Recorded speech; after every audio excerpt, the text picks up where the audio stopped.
Hi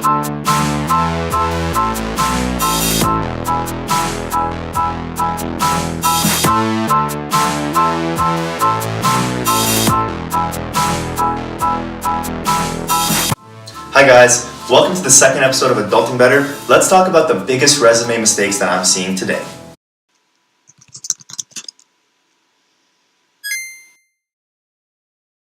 So before I even get started, remember that hiring managers, they receive hundreds of resumes a week, sometimes hundreds a day. The point of your resume is to give off as much information about you as quickly and efficiently as possible. So it's important that you make their job as easy as possible. Remember that it's a very competitive market and it gets more and more competitive with each passing day, so you don't want to limit yourself. Sometimes when you submit your resume to a company, what they'll do is they'll store it in their database and they can save it there forever. You may not be what they're looking for right now, but they might want to reach out to you in the future, so you don't want to burn any bridges. So let's get started with the first mistake that I'm seeing, the one-size-fits-all resume. Now, it's fine to have a template. In fact, it's encouraged that you have a template to start from, but personalize it for every job that you're applying for.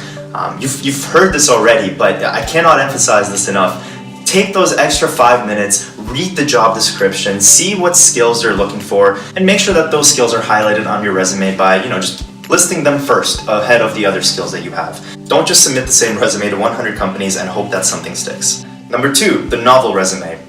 Your resume should really not be any longer than 2 pages. For most jobs out there, you really should have all the information that describes why you'd be a good fit for that position in 2 or less pages. If you're struggling with keeping your resume short, just remove technologies that you're no longer all that familiar with or that are not relevant to the job that you're applying for.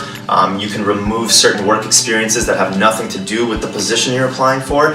Just try your best to trim it down, keep it on 2 pages. I've seen great resumes from people that have been in the field for over 20 years, and if they can have a 2-page resume, you can definitely have a 2-page resume. Sometimes hiring managers like to print out resumes. So if they feel like they have to go plant a tree after printing out your resume, you're doing it wrong. Number 3, the visually unappealing resume. Make sure that your resume looks good, it's visually appealing, there's not too much text and it doesn't seem too busy. Again, you want to make the hiring manager's job as easy as possible. A good way to know if your resume is visually appealing is get some friends and family members to look it over, and before they even read anything, ask them what their first impression was just by glancing at your resume. Number 4, the never been proofread resume.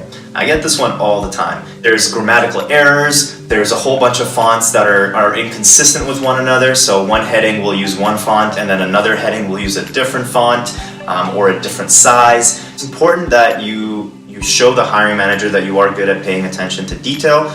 Again, you want to give the best impression of yourself, and what quicker way to burn a bridge than to show the hiring manager that you put almost no effort in proofreading your resume. Number 5, the employment gaps resume. Now, if you've taken a couple of months off in between certain jobs, that's perfectly fine. That's not a red flag at all. But if you've taken 2 years, if you have 2-year gaps in between your work experience, you really want to make sure that you explain why you took those 2 years off. Maybe you took some time off to travel and see family members, or maybe you took some time off to work on some personal projects, or maybe you took some time off because of health reasons. Whatever it is, I would recommend you list it in your work experience and describe in 1 or 2 points why you took that 1 year off or 2 years off. And finally, number 6, the job hopper resumes. Sometimes I'll receive a resume that'll be full of work experiences that were 3 to 4 months long, and I don't know if those are contract positions or full-time positions that didn't work out. So if you have a bunch of contract gigs, just put it in brackets that this position was a contract gig. If it happened to be full-time positions that were relatively short, generally under a year would be considered relatively short.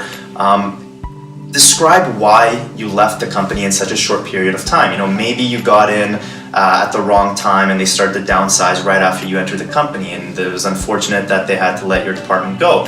Or maybe they brought you on board to complete a mobile app, and your team happened to complete it a lot faster than anticipated, and they had no use for you anymore, and you had to move on to something else. Whatever the reason was, if you've worked a full-time job that's generally less than, I would say, 8 months, I would describe why you left the company as and put it as the first point underneath that specific work experience. Okay guys, thanks for watching. I really hope you enjoyed this video. If you like what you saw, hit the subscribe button. I'm going to come out with more interesting videos. My next video is going to go into more details on how long the average recruiter spends reading a resume, and you'd be surprised, it's pretty short. Thanks for watching. See you next time.